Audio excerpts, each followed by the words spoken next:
Lalita लवंगलता परिशी. And welcome back. Now what I'd like to do is to kind of walk us through the diverse set of gods and goddesses that we can call the Vedic Pantheon. Now, at its core, Vedic mythology can be said to be the accounts of a fierce struggle that took place between two forces, the Devas, or the Vedic gods, and the Asuras, or the anti-gods, the demons. The gods are basically forces of cosmic order, of truth, Ruta that we talked about, of prosperity and goodness, while the demons represent chaos, decay, falsehood. It's a battle that's eternal, and both sides are kind of equally matched up. But the Devas have one little advantage. They have us on their side, and our offerings of soma and food and hospitality, good cheer, that's what can give them that little edge that they'll need to defeat the demons. Now, remember how I mentioned that there were these Zoroastrians sitting next door in Iran who had a cognate religion to that early Vedic culture, right? And they probably descended from a common Indo-Iranian culture. Well, there's kind of an interesting sort of inverted parallel between Zoroastrian religion and Vedic religion in terms of devas and asuras. The word asura, which means demon in Sanskrit, is cognate with ahura in Old Persian, which means God, and which is used in the highest deity of the Zoroastrians, Ahura Mazda. On the other hand, the word deva in Sanskrit, which means God, is cognate with the Old Persian daiva, which means the demons, or the gods who are to be rejected. So it could have been the case, this is a speculation, that these were once rival clans or rival communities back when they were all living in the same Indo-Iranian cultural area, and then they were kind of split off because of these rivalries. But who knows? It's kind of tempting to speculate, right? The parallels between ancient India and Iran actually don't stop there. The Avestan culture had also their own version of soma, which they called hauma, and which seems to have been a stimulating drink that was made from ephedra. Also, the sacrificial ritual of the Zoroastrians is called yashna, which is cognate with the Sanskrit yajna. So what does this all mean? Well, again, it's hard to go beyond speculating because we can't figure out what happened in reality, but clearly there was some kind of really, really old relationship between these very ancient and hallowed religious traditions. And again, these are all mysteries that still in some ways remain to be solved. Maybe you can figure them out. Okay, now let's turn our attention to the Vedic gods themselves and find out what they're all about. There's actually hundreds of gods that find their way into the Rig Veda, so we can't talk about all of them. But in general, they can be divided into 5 sort of generic types, if you want to think about it that way, based on their names and their descriptions of them. These are deities who, A, represent natural forces, who B, reflect certain social principles of the Vedic people, C, who personify specific human activities, D, who are associated with different aspects of Vedic ritual performance, and E, who are kind of just unique personalities. First and foremost of this group is this god named Indra. So of all of the gods in the massive Vedic pantheon, Indra was the most prominent. He's a kind of hyper-masculine king of the gods, a paramount warrior who basically drinks a swig of soma, gets up, and smites the demons with his mace, which later is called a vajra. Later on, the vajra in popular Hinduism and Buddhism means a thunderbolt. Here it's a mace. And Indra also gets kind of demoted in later Hinduism and Buddhism.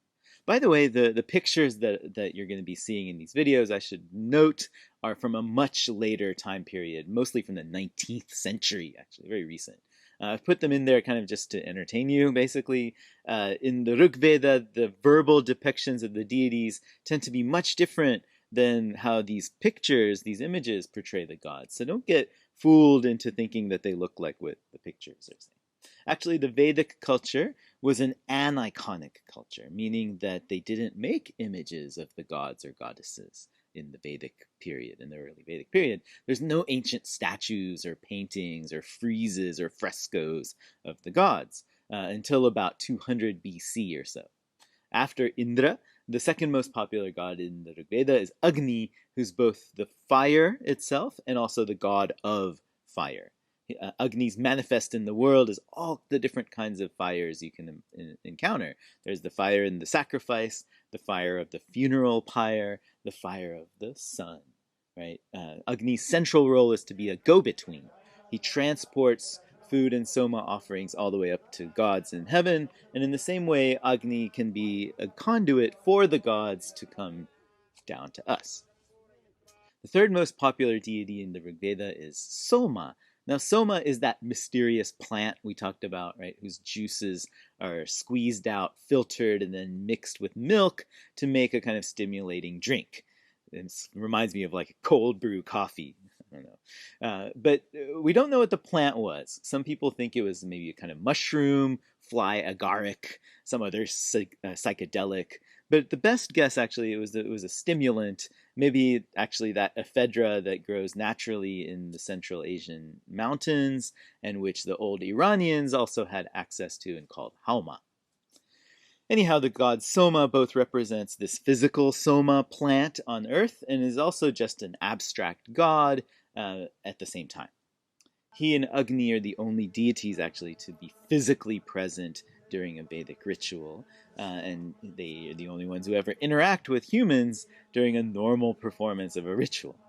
The other gods are invited to the party, but the idea is that they don't actually make it to the party. They don't come, or that they do come and just are not visible to us. There's tons of other gods in the Vedas, and let me just kind of quickly go through some of them. Some of the Vedic gods are embodiments of social concerns that the early Vedic communities had. The god Varuna, for example, is the god of social contracts. He's like the god of judicial authority, law in a sense, who guarantees that when you make a promise, you'll keep it. He's the embodiment of law and order. So it's not just social order, but also a cosmic order. That Ruta we talked about. In that capacity, Varuna is also in charge of the rains and other natural phenomena, and he can hold them back or make them come at the wrong time if someone violates social law. Later on in Hinduism, this association with water and the oceans turns Varuna into the god of the oceans, actually. Hand in hand with Varuna is the god named Mitra. The word Mitra in Sanskrit, you might know, means friend. Hey Mitra, right? And fittingly, Mitra supervises friendships and alliances between people. His domain is when people enter into peace treaties, alliances, agreements, where both parties are kind of on equal footing, contracts, that kind of thing. Mitra and Varuna are a closely matched pair, and they often are praised together as a kind of tandem. A third closely related god to these two is Aryaman, who supervises manners and customs, civility, decorum, being a noble person, being an Arya. He's Arya man, I guess you could say. All three of these guys are called the Adityas because they're said to be the sons of a goddess named Aditi. Aditi herself then comes to represent the principle of motherhood and also good and righteous behavior, motherly behavior. Now then there's also a large set of gods and goddesses who embody natural forces, and I'm just going to briefly name them. There's Vayu, who's the god of the wind, Surya, who's the sun, there's Parjanya, who's the rain, there's Usha, who's a goddess, and she represents the dawn. Ratri is the goddess of the night. Usha is actually interesting. She also represents femininity in general and youthful beauty, maidenhood, kind of attractiveness, innocence in a certain way. She's described as wearing petticoats and bowing in front of the sun as he chases after her with desire. Right? So you first see her bowing, and then he comes up over the horizon. It's a delicate and sort of fascinating scene, actually, and worth looking at if you got a minute. Then there's other deities who are more like singular one-off personalities and not embodiments of some natural force or anything like that. We talked about Indra, but then there's also the god Prajapati, who's seen as the creative agent for all living beings. Ironically, living creatures are thought to have been created when Prajapati was sacrificed and dismembered. Actually, we'll be looking at this myth in the next unit. The Ashwins are twin gods. This is another actually old Indo-European motif of twin gods. But the Ashwins are in charge of health and medicine. They represent also mobility, speed, and vigor, energy in a certain sense. In the ritual, they're important because instead of soma, the Ashwins get an offering of hot milk mixed with ghee in a rite that's called the pravargya. It's an independent rite, and it got kind of glued into the big soma sacrifices for Indra. Then there's a group of gods called the Maruts, who are the storm gods in Vedic culture. They're said to be the sons of a god named Rudra or Shiva. And there's a familiar dude. We'll be talking a lot about Shiva in the future. The Maruts are feisty and headstrong. They're kind of like teenagers or like frat boys, maybe. They're often causing a ruckus in the Vedic world.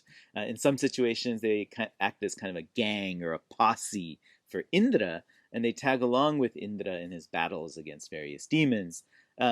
It's again kind of parallel to the Ganas that you're going to find in later Hindu mythology as the minions of Shiva. Speaking of Shiva, as a way to wrap up this segment, I wanted to mention two deities who've had sort of minor roles in the Vedic pantheon, but who are going to take like first place in the later popular Hindu world. This is Vishnu and Shiva. Out of the 1,028 Rigveda hymns, only 6 are dedicated to Vishnu, and only 3 even mention Rudra, Shiva. Vishnu's claim to fame in the Rigveda is as a strider. He takes 3 steps, and with these 3 steps, he envelops the 3 aspects of the cosmos: the earth, the sky, the heavens. His steps are what makes these spaces inhabitable to humans and to other beings. His feet make the earth, the sky, and the heavens safe for us to live in. Shiva, on the other hand, is known as Rudra in the Vedas, in the Rigveda, and in the Rigveda his role is even more limited than Vishnu. He is described as being a fierce and malevolent figure, wild even, but he's also helpful for those who pray to him and can be a healer to them. Well, there you have it, a kind of relatively quick, I think, overview of the various gods and goddesses of the Vedic Pantheon. There's a lot to talk about, but we'll stop here and we'll take a little break, and then we'll come back and drill down into actual mythology of 3 of these deities in particular: Indra, Agni, and Soma.